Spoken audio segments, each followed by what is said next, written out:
The following program is a production of Pioneer Public Television.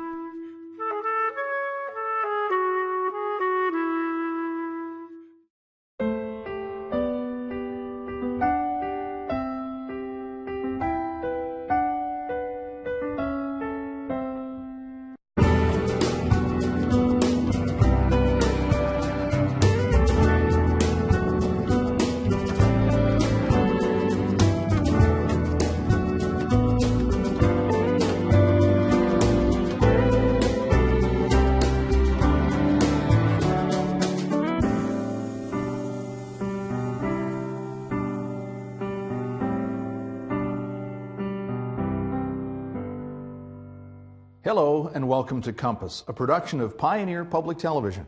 I'm Les Heen, your host for Compass, and this is a weekly discussion of public policy and important issues facing our viewing area. This week, changing attitudes about veterans' homes in our area, with the community of Montevideo talking about getting a new vets home. There is also talk about what the impact could be for that town and surrounding medical service providers. It's a hot topic for local people and for people from other areas who deal with veterans' homes in their daily lives. First, we'll have a few words from Marvin Garby. He's a supporter for a project in Montevideo for a veterans home there. And also we'll talk about the impact the local veterans and the home itself could have in that community. Pioneer's Laura K. Prosser has the interview. Vets' homes are few and far between in the state of Minnesota, which means a lot of families have to travel long distances to see their loved ones that have served their country. This is why many people like Marvin Garby have worked hard to bring a vet's home to west central Minnesota. Marvin, can you tell us a little bit about what brought the idea of the vet's home to your attention? I suppose it was about 10 years ago we started working on this project, and we did all the demographics, all the requirements that the federal VA requires to enable you to have a veterans home here, and we met all those requirements. What are some of the requirements you had to meet? Well, you had to be a certain distance from Laverne or Fergus Falls, and a 2-hour driving distance is one of the criteria, and we met that. Then we have to have the population in the area, and it isn't just Montevideo, but we take all the surrounding counties around here. Lyon, Yellow Medicine, Lackaparra, our own Chippewa County, Swift County, Big Stone, and Candioi counties are all included in those demographics to have enough of veterans to staff a veterans home, to have enough of residents. Why is there a need for vets' homes? Well, the first place, there aren't enough of beds for them, and the cost isn't as great for that veteran. Besides that, to go into, say, a nursing home, they're fine. But it's nice when you can have those veterans with their fellow veterans. When they're talking about things at lunch, while they're visiting and stuff, they have something to relate to. It builds up the whole camaraderie with the group. Because me as a veteran and talking to you, we don't relate the same. Yeah. Why is it so important to the city of Montevideo and the surrounding communities that we take care of our veterans? Well, first, there's a close area where friends can come and visit their veterans that are in the homes, families, etc. And the other time, and other reason, be selfish, has an economic impact. You've got around 80 employees that'll be working the facility, and they're all highly qualified employees. Well, can you tell me a little bit about what will be on the site when we get the site going? Out here, it'll be set in pods, and then there will be a common area in between with all the services you would find in a regular nursing home. Library, areas where they can get together and visit, places for relatives to meet with them, other than just in their room always. They have a nice atrium area where it's pleasant to be in. They're more set up for care this way, correct? Absolutely. And the staff that works in there, they're used to working with the type of injuries and mental conditions that veterans have that's different than what us as civilians might have. They're just more geared towards that. What kind of hoops have you had to jump through to get the site and to promote it? Well, the site wasn't a problem because the city owned the site. So we're going to use that for the veterans home. That's going to be part of our cost share. See, the whole facility will cost $30 million. And I'm just using round figures, there's a few thousand this way and that way. And the Fed share is $20 million. and the state share is $10 million. And our region has raised $5 million towards that $10 million share. Wow. That's a lot. How much more do you need to raise, and how are you going to raise it? We're trying to get that legislation through the state to bond for that other $5 million. Wow. And what kind of trouble have you had with the state getting that $5 million? Well, we just can't get into a bonding bill. This year looked very good. We made it through the Senate side, and we've had a lot of hearings, and we didn't quite make it through on the House side. You know, everybody and their brothers out there looking for state dollars. But I sometimes relate the veterans to Lazarus in the Bible. The veterans always get the crumbs. And people don't stop and think about that. I know there's a lot of other important issues, but we can build Viking stadiums, we can build twin stadiums, we can build stadiums for the St. Paul State, but what about taking care of our veterans? I guess what I really dwell on is that we got to take care of our veterans. We do great, you know, when they get sent off to combat, like when the Guard unit left here and the surrounding areas, people showed up and waved flags. They did the same thing when they came back home. And then same way when one gets killed. They'll line the streets and wave flags, and a few days later it's all forgotten about. They don't remember the heartaches that are still going on in those families, those soldiers that were killed or injured. That's very true. And this will help go a long way to remembering those heartaches, correct? Absolutely. Absolutely. Wonderful. Well, thank you so much, Marvin. Is there anything else you would like to say? Other than anybody out there, contact your local senators and representatives, wherever your listening audience might be, contact them to support the Veterans Home.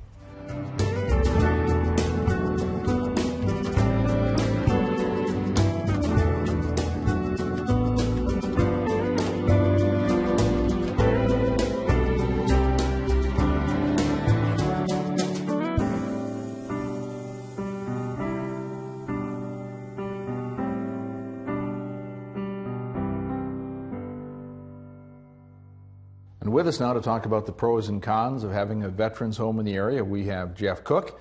He's from the Appleton Area Health Services, and we also have with us Steve Jones, who's the city manager from Montevideo. Jeff, Steve, thanks for coming in. Thank you. So what about it? Pros and cons, veterans homes? I mean, Steve, I know for your community this is obviously a big deal.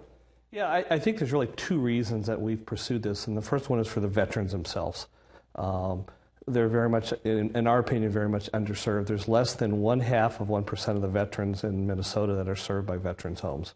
Do we think we should build one for everyone? No, it's probably impossible, but we think a few more that are being served. There's only about 800 beds right now in the state, and the waiting list is over 1,000. And we think the waiting list is probably many times that, because people, once you get on a 1,000-person waiting list, you're probably not going to try to get on it much longer. And I think also we want to make sure the rural areas are served. So, for example, right now we have people who live in our region who have to go to somewhere else to go to a nursing home if they choose to go to a veterans home. So we'd like to be able to serve our veterans more. And I think the other thing is, too, if it's going to happen, we'd just soon it happen for us, again, in the rural areas. We don't need more of this in the metro area. I think we'd just soon have our veterans served. So it certainly is economic development for our area as well. And so to clarify where veterans homes currently are in Minnesota, there's one in Minneapolis with more than 300 beds, one in Hastings, also in southeastern Minnesota, that has about 200. And the other ones are Silver Bay, northeastern corner, Laverne, southwestern corner, and then Fergus Falls in central. So those are the 5 we have right now, right? Yeah, that's correct. And they have to be in certain areas. They just can't go anywhere. And there's some criteria. Some of the criteria includes you have to have a CBOC, community-based outpatient clinic. And Monty has one of those, and there's only, I think, 11 or 12 in the state. So they have to be by those. So there's some communities have wanted to get a veterans home or talked about it, but that's one of the things. They also have to be at least 100 miles from the nearest one. And then they also look at kind of like an hour's drive, how many veterans can be served. And the numbers, believe it or not, are pretty high for this area. So we meet all the federal criteria for that. Again, the CBOC is one of the main ones as well. And for viewers who may not be familiar with the geography, when you're talking about Montevideo, you're talking about a 2-hour drive approximately to one in Laverne or to one in Fergus Falls. That's correct. So that's roughly where the geography is. So, Jeff, you're managing hospital and health services here in Appleton. We're talking about pros and cons. What about the impact on health services in places like Appleton? Well, right now we're in a shortage of staffing for CNAs and even for nursing.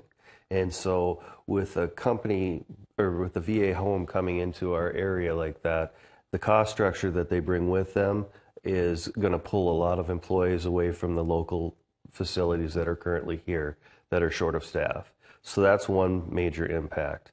Our country is, $1 trillion in debt, and I think that there's better ways for the government to spend money rather than to build a veterans home in Montevideo.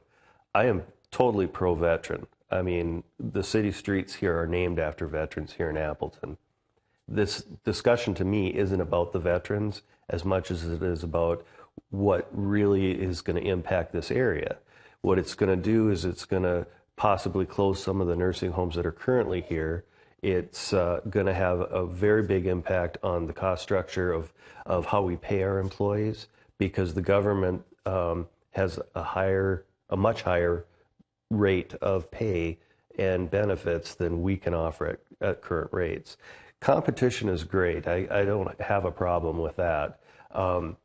Competition with a structure as big as a 70-bed nursing home in Montevideo, that becomes a little different because of how it impacts all of the cities around this area.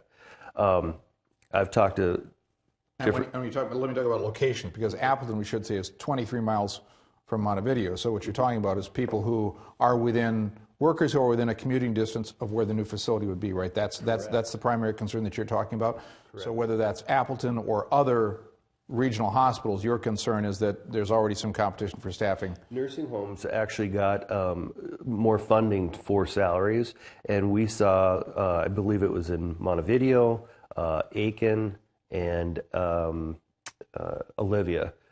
They all raised their rates almost $4 an hour, and that put a lot of pressure on the local nursing homes. A lot of the CEOs I talked to around here and the county commissioners, they've all supported this project. They've all given money to it.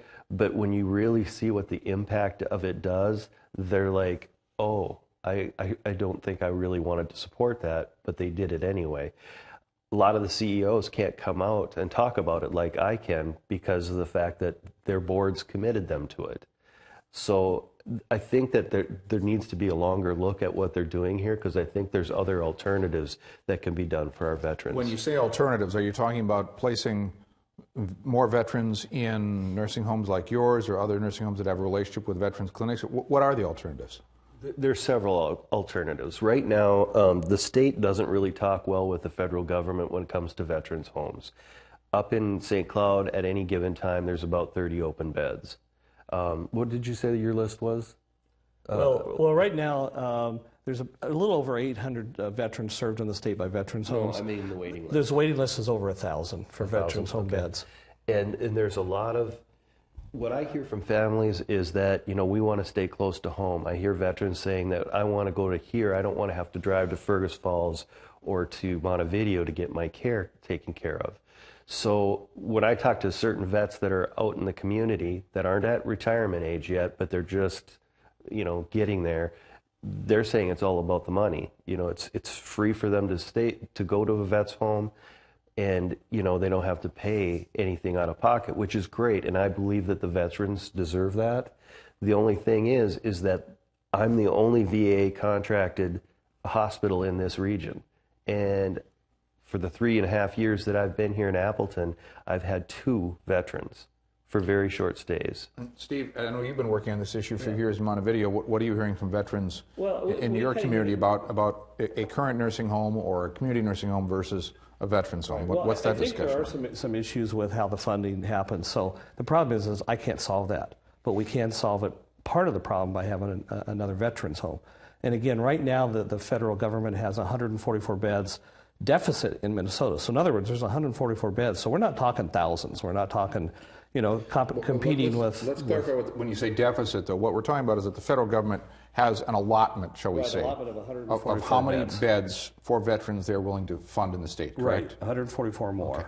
So in other words, the feds will pay for 2/3 of the construction of likely 2 more veterans home, and will pay for roughly 2/3 of the cost of those homes, and the state would have to pay for the rest of that.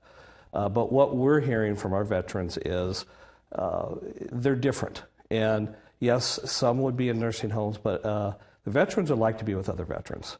And again, I think if we were building thousands of these, it would have a much more impact statewide on all the nursing homes. But we're only talking 144 more beds. And then Jeff, you're Just local veterans? just from a cost standpoint, though, think about this. You bring in a higher wage scale, you bring in higher benefits, you build a brand new building, that whole structure may be $10 million, $15 million, or you could contract with the local nursing homes for those families so they don't have to travel those distances at a lesser cost to the government than what it will cost for them to build a veterans home. And I believe that the state and the federal government should look at that, because the 144 deficit, I have 7 open beds. I know of other facilities that have open beds, and they have people from this area that want to get in, but it's the cost, the payment mechanism. Will the VA start contracting with nursing homes to place some of those people near their families? But the problem is they're not. They're not solving that problem. So what we have before us is the ability to build 144 more beds in the state and have the feds pay for a big share of that. So we should owe it to our vets at least to do the best we can for them. And, we've heard the same arguments about, and I understand the possible problems with the salary and the personnel, but we've actually had the state, we've been working on this for over 8 years. So we've done, updated the plan every 2 to 3 years, including some economic analysis of it. The state says there's enough people here to fill those positions. We actually have letters of intent with both Ridgewater College and Minnesota West Community College.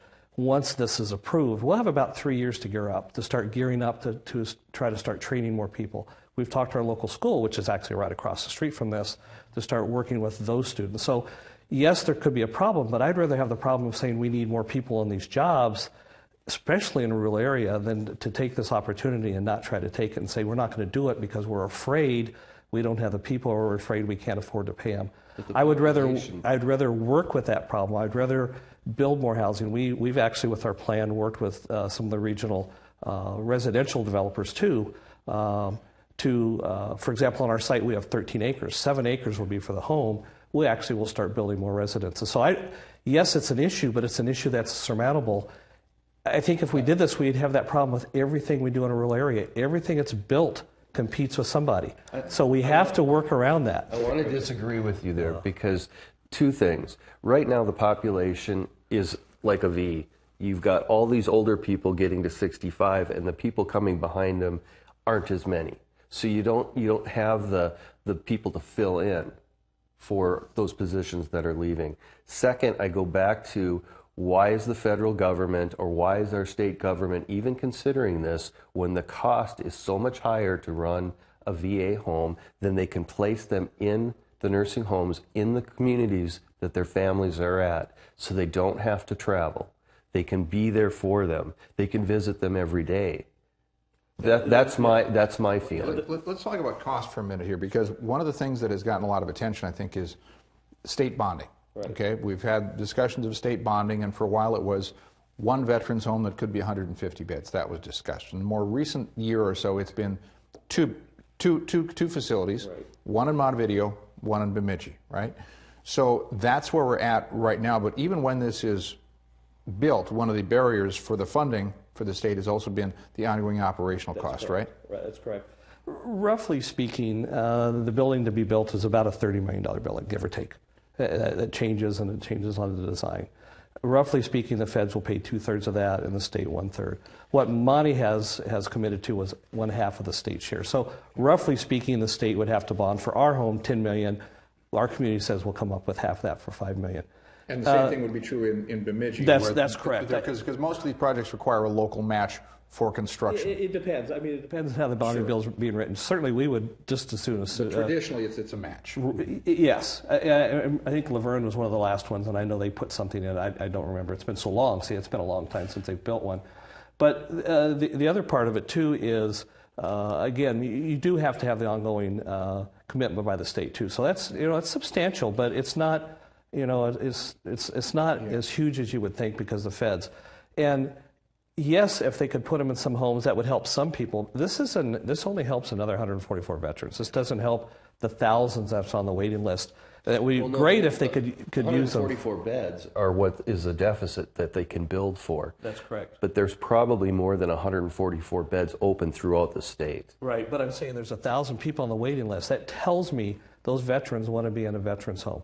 The veterans we talk to want the care that they get in a veterans home versus what they get in a nursing home. Because if you go to my mother is in a nursing home. Mm-hmm. There's very few males. There's very few that have PTSD, have war injuries.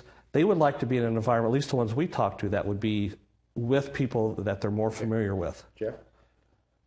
My problem with that is that the quality of care, whether it's males or females taking care of those patients, most of the time when people enter into a nursing home, there's criteria for them to get in, and they come in with dementia, they come in with, disease that, they can't function on their own anymore.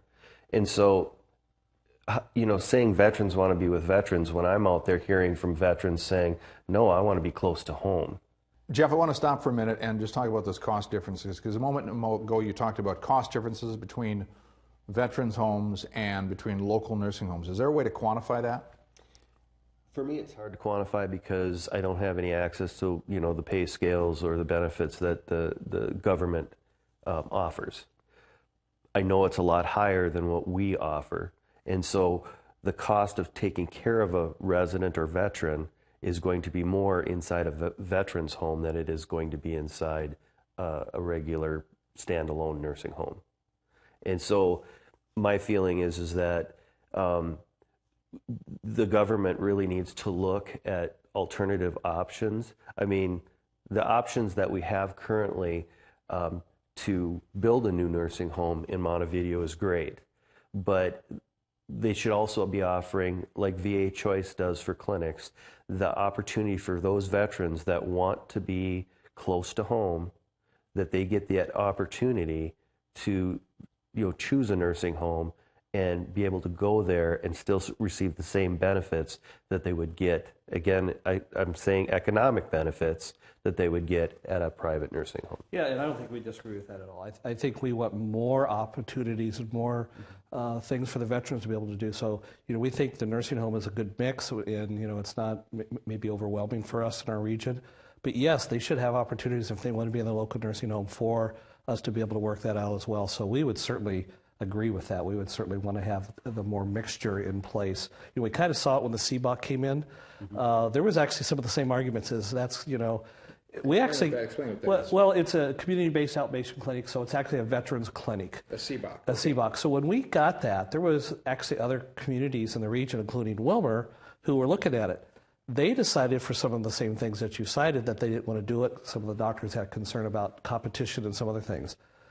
We took the opposite tack because we actually built it. I mean, our hospital, which is owned by the city and county, actually built it next door, knowing that there's possibility of issues. But I think what we found is they work together. So the veterans home they were able to send people next door to use the hospital. Mm-hmm. So I think our hope is this won't give people less choices. For example, if this is built and it brings more people to the community, there's going to be more people who are going to be able to use your hospital. Maybe you're going to get some more economic benefit out of that that's going to be able to help you raise your rates as well. So I think we're hoping that this helps instead of hurts. Mm-hmm. We think it would, but we would certainly agree this have more options instead of less options. Let's let the existing nursing homes get some sort of reimbursement and let the veterans have more of a choice. We could get like the state to raise some of the rates so that we could compete on the salary scale, so it doesn't affect too many of the local nursing homes. That'd be a great option. Let's talk about timeframes a bit, because when you talk about these issues, of course, we know all of what the discussion is about. Baby boomers, whether it's the silver tsunami or another phrase, and people have been working on these veterans home ideas in Montevideo and other communities for a lot of years. Let's project out 3, 5, 10 years down the road. What are we going to need, either in veterans homes or in nursing home care? Thoughts? I think that the current nursing home structure that we have is, well, the philosophy that the government is trying to do is to keep people at home. These ACOs are as they're being developed. ACOs? Accountable care organizations. Okay. I'm sorry. They really are focused on keeping people out of the hospital and out of the emergency rooms, and out of the nursing homes. They want to have the care at home as long as possible. And with that comes a whole different issue, because then you start talking about home care reimbursement, and that's just another struggle to get reimbursed at this point in time. Sure. So that's kind of where our society seems to be heading. And now, we've just got a minute left here, but I know where we stand on veteran homes, either for Montevideo or Bemidji. Does not appear as if that construction funding is going to happen this year. So we're looking another year or two down the road, right? That's correct. I think there was real hope this would be the year, and I think it made more progress this time than it ever has. But it appears now, again, with no bonding bill, nothing's going to happen. You know, we still have hopes that there'll still be a bonding bill passed this year, and then that the veterans home will be included. But if it's not, we'll go back the next time. And, you know, this has happened over the last 8 years, and we hope to finally put it to rest. That said, I think we are making progress, where 8 years ago it wasn't even a possibility. Now it's an active discussion. It actually was in the Senate bonding bill. So I think we'll get there eventually. Okay, great. Well, gentlemen, we're out of time. I'd like to thank you both. Steve Jones from the City of Montevideo and Jeff Cook from Appleton Area Health Services. Thanks for being with us on Compass.